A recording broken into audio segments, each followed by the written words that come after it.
Hi hello నమస్తే welcome to BRK exclusive. నేను తరుణి. So కొన్ని టాపిక్స్ మాట్లాడడానికి మనతో పాటు ఉన్నారు హైకోర్టు అడ్వకేట్ వెంకట్ శెట్టి గారు. సార్ని అడిగి మరిన్ని విషయాలు తెలుసుకుందాం. నమస్కారం సార్. నమస్తే మ్యామ్. సార్, ఇప్పుడు ప్రజెంట్ ఉన్న జనరేషన్లో లివింగ్ రిలేషన్షిప్స్ అనేవి చాలా ఎక్కువ అవుతున్నాయి. వివాహ వ్యవస్థ సంస్థ అనేది కూడా చాలా తగ్గిపోతుంది. సో దానికి ఏం చెప్తారు మీరు? సో ఎట్ ప్రెజెంట్ వివాహ వ్యవస్థ అనేది చచ్చిపోతుంది అంటే అది నిజమే మ్యామ్. బికాజ్ ఎందుకు అని అంటే ఎట్ ప్రెజెంట్ లివింగ్ రిలేషన్షిప్స్ అనేది చాలా ఎక్కువైపోతున్నాయి. అండ్ మనం కొన్ని కంట్రీస్లో అది యాక్చువల్గా అది మన కంట్రీది కాదు, ఏదైతే వెస్ట్రన్ కంట్రీ కల్చర్ని మన కంట్రీలో కూడా అలవాటు పడిపోయింది. అండ్ చాలా సిచ్యువేషన్స్లో కానీ ఎవరైనా చూసుకున్నా కానీ కొన్ని సిచ్యువేషన్స్లో అగ్రిమెంట్ మ్యారేజ్ కూడా ఉంటుంది. అంటే వాళ్ళిద్దరి మధ్య ఎట్లాంటి ఫ్యూచర్ కమిట్మెంట్స్ అనేది ఏది ఉండదన్నమాట. జస్ట్ ఒక 1 or 2 years అనేది మనం కలిసి ఉందామని చెప్పి ఏదైతే అగ్రిమెంట్ మ్యారేజెస్ ఉన్నాయి. అండ్ అదే కాకుండా అగ్రిమెంట్ చేసుకొని లివింగ్ రిలేషన్షిప్లో ఉన్న కేసెస్ కూడా చాలా ఉన్నాయి. మనం చూసుకుంటే వీళ్ళు సింపుల్గా ఏంది అని అంటే కొన్ని రోజులు అనేది కలిసి తిరుగుతారు.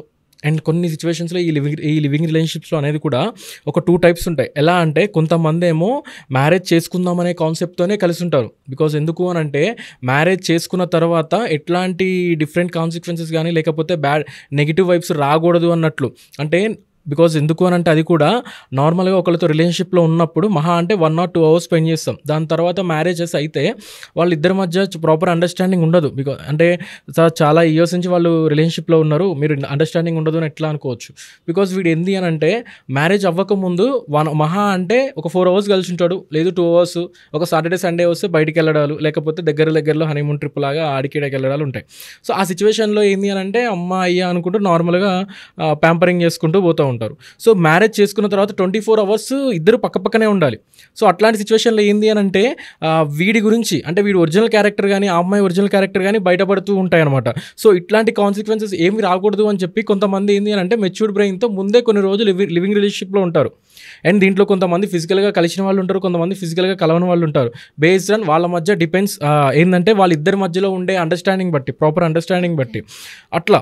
సో సెకండ్ పర్సన్స్ ఎట్లా ఉంటారు అని అంటే వాళ్ళు ఓన్లీ ఎంజాయ్ చేయడానికి కొన్ని రోజులు ఫిజికల్గా, లేదా అమ్మాయి కనుక అబ్బాయి దగ్గర ఎక్కువ పైసలు ఉంటే వాటితో తిరగడం కానీ, లేదు అబ్బాయి ఏంది అని అంటే అమ్మాయి దగ్గర ఏమన్నా ఉన్నాయి అని అంటే దాన్ని గుంజడానికి అని చెప్పి ఏదైతే సెల్ఫిష్ యాక్టివిటీస్లో వీళ్ళు ఏంది అని అంటే వాళ్ళతో కొన్ని రోజులు కలిసి ఉండడం, దాని తర్వాత మూవ్ అయిన కేసెస్ కూడా చాలా ఉంటాయి. వాళ్ళు ఏదైతే కొన్ని రోజులు కలిసి ఉండడం, దాని తర్వాత ఒక ప్రాపర్ అండర్స్టాండింగ్తో విడిపోతారు. బట్ ప్రాపర్ అండర్స్టాండింగ్తో విడిపోయినప్పుడు ఓకే బాగానే ఉంటుంది. ఎప్పుడైతే వాళ్ళిద్దరి మధ్య ప్రాపర్ అండర్స్టాండింగ్ రేక విడిపోయిన తర్వాత ఒకళ్ళ మీద ఒకళ్ళు కేసెస్ ఫైల్ చేసుకుందామనే థాట్ వచ్చినా, లేదా వేరే పర్సన్ ఇన్వాల్వ్ అయ్యి వాడు నిన్ను మోసం చేసిండు, వాడు వేరే వాళ్ళతో మ్యారేజ్ చేసుకొని పోతున్నాడు, నువ్వు వాడి మీద కేసు పెట్టు అని అంటే రేప్ కేసు ఫైల్ చేసిన కేసెస్ కూడా చాలా ఉన్నాయి. లేడీస్ రేప్ కేసెస్ ఫైల్ చేసిన కేసెస్. అంటే మ్యూచువల్ అండర్స్టాండింగ్ తర్వాతనే కూడా రేప్ కేసు కూడా పెట్టొచ్చు వాళ్ళ మీద? మ్యూచువల్ అండర్స్టాండింగ్ లేకపోతే మ్యామ్, మ్యూచువల్ అండర్స్టాండింగ్ అని అంటే ఓవరాల్గా వద్దు. ఓవరాల్గా అనేది మనకి కౌంటింగ్ రాదు. ఏదైనా కూడా ఒక అగ్రిమెంట్ మీద ప్రిపేర్ చేసుకొని నీకు నాకు ఎటువంటి సంబంధం లేదు అని చెప్పి విడిపోయేటప్పుడు అట్లా విడిపోవాలి. బట్ ఏమీ లేకుండా అంటే ఇది ఎలాంటి వాళ్ళకి చెప్తున్నాను అని అంటే ఎవరైతే కొన్ని రోజులు కలిసి ఉందాం దాని తర్వాత ఎవరి ద్వారా వాళ్ళు చూసుకుందాం అనే వాళ్ళకి చెప్తున్నాను. బికాజ్ ఎందుకు అని అంటే ప్రెజెంట్ సొసైటీ అనేది బాగాలేదు. సో ఎవరైనా కనుక మధ్యలో పర్సన్ వచ్చి ఇన్వాల్వ్ అయ్యి కనుక ఈమెతో కనుక కేసు ఫైల్ చేయించింది అనుకో వాళ్ళ లైఫే స్పాయిల్ అయిపోతుంది. సో రీసెంట్గా నేను చూసిన కేసు ఒకటి, ఏదైతే అబ్బాయి అబ్రాడ్లో ఉంటాడో సో వాళ్ళిద్దరూ కొన్ని రోజులు అక్కడ లివింగ్ రిలేషన్షిప్లో ఉన్నారు అబ్రాడ్లో. దాని తర్వాత వాళ్ళు ఇక్కడికి వచ్చారు. ఒక 1 month 2 months ఇద్దరు కలిసి స్పెండ్ చేశారు, కొంచెం తిరిగారు, అంతా బాగానే ఉంది. సో వీళ్ళిద్దరికి ఏంది అని అంటే ఒక ప్రాపర్ అండర్స్టాండింగ్తో విడిపోదాము అని చెప్పి ఏదో కొన్ని రోజులు అలా ఉండాలి కాబట్టి ఉన్నారు. బికాజ్ ఎందుకు అని అంటే వాళ్ళకి ఒకళ్ళ మీద ఒకళ్ళ క్రష్ ఉంది. బట్ ఏదైతే ఫ్యామిలీ వాళ్ళు ఒప్పుకోరు కాబట్టి వాళ్ళు అలా మూవ్ అయ్యారు. దాని తర్వాత ఏమైంది అని అంటే ఏదైతే అమ్మాయి వాళ్ళ ఇంట్లో ఒప్పుకున్నారు, ఒక సిచ్యువేషన్ వచ్చిన తర్వాత ఒప్పుకోవడం జరిగింది, అబ్బాయి వాళ్ళ ఇంట్లో ఒప్పుకోలేదు. సో అట్లాంటి సిచ్యువేషన్లో ఏంది అని అంటే ఈమె డైరెక్ట్గా వెళ్ళి రేప్ కేసు పెట్టి పడేసింది.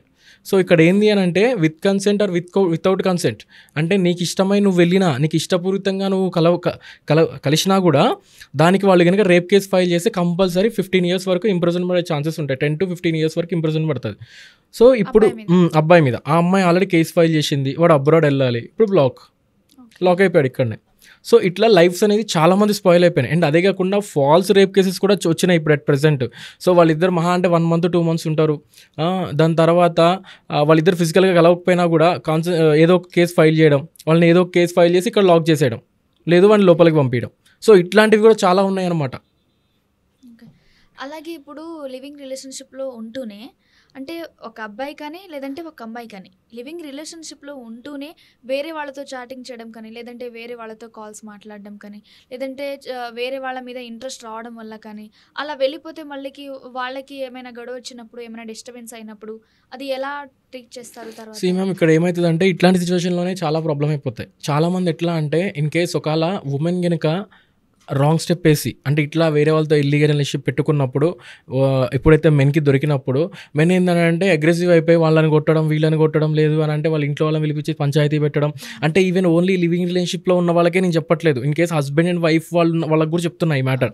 బికాజ్ ఎందుకు అని అంటే ఒక హస్బెండ్ కానీ లేదా ఒక బాయ్ ఫ్రెండ్ కానీ ఒక హస్బెండ్ కానీ ఒక బాయ్ ఫ్రెండ్ కానీ ఎవరైనా లివింగ్ రిలేషన్షిప్లో ఉన్నప్పుడు కానీ లేదు మ్యారేజ్ చేసుకున్న తర్వాత కానీ వేరేది పెట్టేసుకుంటే అంటే వేరే రిలేషన్షిప్ పెట్టుకుంటే అది అడల్టరీ కింద కన్సిడర్ చేసేసుకొని దాన్ని డైవర్స్ అనేది ఫైల్ చేయడం జరుగుతుంది. ఇన్ కేస్ మ్యారేజ్ అయితే, మ్యారేజ్ అవ్వక ముందు అయితే గొడవలు అవ్వడం లేదు బ్రేకప్ చెప్పుకోవడం ఇట్లాంటివి అయిపోతున్నాయి. కానీ ఒక ఉమెన్ చేసింది అనుకోండి, ఉమెన్ చేస్తుంది అంటే రేపు పొద్దున మనకి మళ్ళీ ప్రాబ్లం అవుతుంది కంపల్సరీ. ఒక ఉమెన్ కనుక రాంగ్ స్టెప్ వేస్తుంది అని అంటే మ్యారేజ్ అయిన తర్వాత అయితే అడల్టరీ బేస్ మీద డైవర్స్ తీసుకోవచ్చు. ఇన్ కేస్ మ్యారేజ్ అవ్వలేదు వాళ్ళిద్దరి మధ్య లివింగ్ రిలేషన్షిప్లో లేదా ఒక రిలేషన్షిప్లో ఉన్నప్పుడు ఇట్లాంటి సిచ్యువేషన్ వచ్చినప్పుడు ఏంటంటే అగ్రెసివ్ అనేది అవ్వకూడదు అనమాట. ఫస్ట్ థింగ్ ఏంటి అని అంటే వాళ్ళిద్దరి మధ్య జరిగిన చాట్ అంటే ఈమె ఎవరితో అయితే సెకండ్ బాయ్ ఫ్రెండ్ ఎవరితో అయితే చాట్ చేస్తుందో వాళ్ళిద్దరి మధ్యలో ఉన్న చాట్ కానీ లేదా వాళ్ళిద్దరి మధ్య దిగిన ఫొటోస్ కానీ అండ్ అదే కాకుండా లొకేషన్ అయినా కానీ వాళ్ళిద్దరు ఒక్కడున్నట్టు లొకేషన్ ఆర్ ఫొటోస్ లేదు కొన్ని చాట్లు అనేది దొరకడం కానీ కొన్ని ఏమైనా పిక్స్ దిగడం కానీ న్యూడ్ పిక్స్ కానీ ఇట్లాంటివి ఏమన్నా ఉన్నాయి అని అంటే దాన్ని తీసుకొని పెట్టేసుకొని బ్లాక్మెయిల్ చేస్తే ఉల్టా వీడి మీద కేసు అవుతుంది. సో నేను చెప్పే వర్షన్ ఏంటి అని అంటే దీనివల్ల రేపు పొద్దున్న ఫ్యూచర్లో నీ మీద ఎట్లాంటి కేసు అనేది ఆమె ఫైల్ చేయకుండా చూసుకోవచ్చు. అవసరమైతే నిన్ను వాడుకుంటుంది, ఏదైతే ఫైనాన్షియల్గా వాడుకుంటుంది అని అంటే నువ్వు రికవరీ సూట్ వేసుకోవచ్చు, లేదా నువ్వు డైరెక్ట్గా వెళ్ళి బిఎన్ఎస్ యాక్ట్ ప్రకారం పిఎస్లో కనుక కంప్లైంట్ పెట్టినా కూడా చీటింగ్ కింద కేసు ఫైల్ చేయొచ్చు. ఏదైతే ఈ విట్నెస్లు అన్నీ అంటే ఏదైతే ఈ ఎవిడెన్స్ అన్నీ గ్యాదర్ చేసుకొని పెట్టుకొని ఆమె మీద 420 చీటింగ్ కేసు ఫైల్ చేసుకొని నువ్వు ఎంతైతే అమౌంట్ పెట్టినావు ఆ అమౌంట్ మొత్తం రికవరీ చేసుకోవచ్చు. సో ఇదే రూల్స్ ఉమెన్ మీద కూడా అప్లికబుల్ అవుతుంది. ఈ రూల్ ఉమెన్కి కూడా అప్లికబుల్ అయిపోతుంది. అండ్ అదే కాకుండా ఈ రూల్ ఉమెన్కి కూడా అప్లికబుల్ అవుతుంది. ఎప్పుడైతే అబ్బాయి మోసం చేసిండు అని అంటే ఉమెన్ ఫస్ట్ చేసేది ఏంటి అంటే రేప్ కేసు ఫైల్ చేయడం. సో ఇక్కడ ఏంటి అని అంటే ఇక్కడ అమ్మాయిలకి చాలా ఫేవరబుల్ సెక్షన్స్ అనేవి ఉన్నాయి, బట్ అబ్బాయిలకు కూడా ఉన్నాయి. బట్ ఎలా ప్రొసీడ్ అవ్వాలి అనేది తెలియదు. ఎలా ప్రొసీడ్ అవ్వాలి ఇన్ ద సెన్స్ వాళ్ళు ఏమనుకుంటారు అని అంటే అరే అమ్మాయిలకి చాలా బెనిఫిట్గా ఉంది లా అనుకొని వీళ్ళు ఏం చేస్తారంటే వీళ్ళు భయపడిపోయి ఆగిపోతారు. సో అబ్బాయిలకు కూడా అంతే బెనిఫిట్గా ఉంది లా, చాలా యూస్ఫుల్ చేసుకోవచ్చు. మనం ఎంత యూజ్ చేసుకోవాలంటే అంత యూజ్ చేసుకోవచ్చు లా అనేది. సో నేను చెప్పే వర్షన్ ఏంటి అని అంటే ఆ అమ్మాయి అట్లా మోసం చేస్తుంది, సో నువ్వు ఆ అమ్మాయికి అమౌంట్ పెట్టినావు, బాధపడ్డం ఎందుకు? కుల్లా వెళ్ళేసి ఒక 420 కింద చీటింగ్ ఏదైతే 420 చీటింగ్ కింద కేసు ఫైల్ చేస్తే కంపల్సరీ ఎఫ్ఐఆర్ అనేది ఫైల్ అవుతుంది.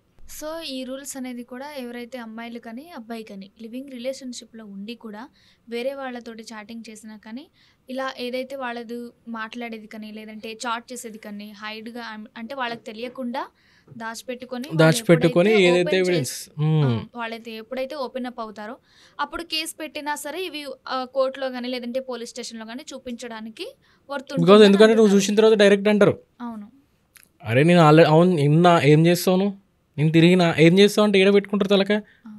దానికంటే ఫస్ట్ ఆఫ్ ఆల్ అప్పుడు ఏమవుతుంది అని అంటే రాంగ్ స్టెప్ అనేది వేయడం జరుగుతుంది. ఏదైతే ఆ కోపంలో కానీ ఆ ఆవేశంలో రాంగ్ స్టెప్స్ వేయడం జరుగుతుంది. సో ఈ రాంగ్ స్టెప్స్ వీటన్నిటికంటే ఫస్ట్ ఆఫ్ ఆల్ నువ్వు ఇట్లా ప్రొసీడ్ అయితే కంపల్సరీ ఆమె మీద మనం ఏదైతే లీగల్ యాక్షన్ తీసుకొని అవసరమైతే నువ్వు ఎంతైతే అమౌంట్ పెట్టినావో దానికంటే ఎక్స్ట్రా కూడా మనం రికవరీ చేసుకోవచ్చు.